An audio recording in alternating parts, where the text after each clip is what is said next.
Do we have any other questions? Oh, we got you. Oh, Hello. Thanks, you guys.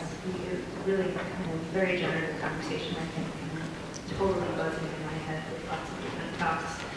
Before I pose my question, I just want to share where I'm coming from. I work at the RISD Museum, a place where museums in general have really supported racial and social oppression since the beginning of their existence.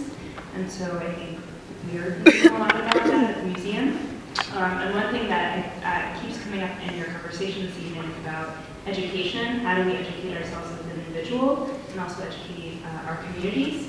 And I wonder what, and even if you think there is a place for the conversation of race in the K-12 classroom, whether any of you have worked with youth or if you plan on doing so in the future, because I think we're all adults here. This is an adult conversation, but it really trickles down to the youth, and I think that it's very important to start race education very young in life.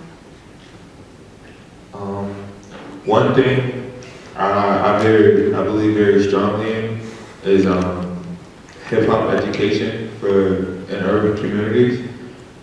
Just because when people think of learning, they think of someone getting up and talking down to you, for 6 to 7 hours a day, and there is really not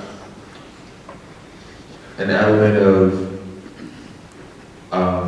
this idea of, okay, I wanna put my own twist on it.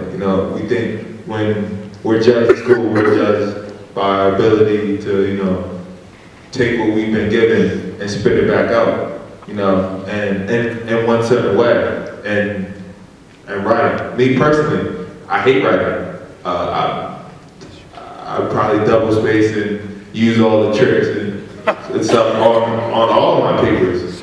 But if I was given a chance to, if one of my professors came up to me, Steve, I'm gonna let you freestyle your final exam. I'm gonna let you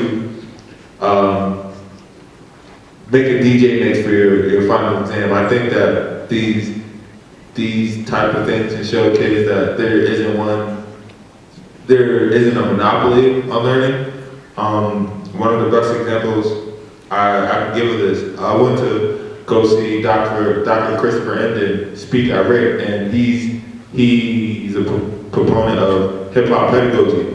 And the example he used in his classroom, he showed a video of his classroom, and he paused it. He's like, "What do you guys think of this?" And people were like, "It's disorganized. It's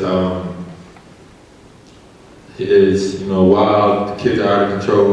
But that specific class was one of his best classes, one of his most effective classes. And the reasoning he gave behind this was the element of the rap cipher. And he used the audience as an example. He basically said, what do you like? How many of you guys have been in a rap cipher? And not surprisingly, the people who put their hands up were black and brown folk. And he brought us up to demonstrate. And we all formed a circle, and he's like, "Look at this." And he's like, I didn't even have to tell them what to do, but the word cipher in their head created a sense of equality, a sense of sharing, sharing of power, sharing of feelings, sharing of ideas. And he continued to break it down. He's like, "All right, now when I wanna, I'll start first." And he started rapping. He's like, "All right, now how does somebody signify their intent to get in the cycle? Like, yo, I want to rap." He said, "Do they go raise their hand and go, ooh, pick me, I want to rap? He's like, "No." They kind of make it like a polite interjection. It's like the you kind of signify your intent to partake in the sharing of ideas. He's like, there isn't really an organized power structure. There's all parties are equal, you know what I mean? And he applies this to his classroom, the kids are yelling out answers, but it's in a way where it's not, they're not yelling over each other or it's disruptive. They might add on to somebody's answer, and it's amazing to see what like people can do once you allow them to be themselves and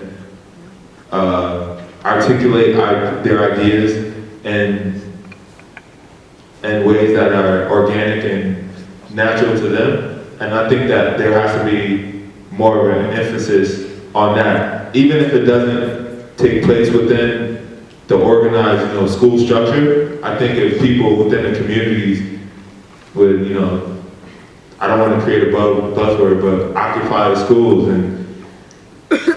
and take back these spaces.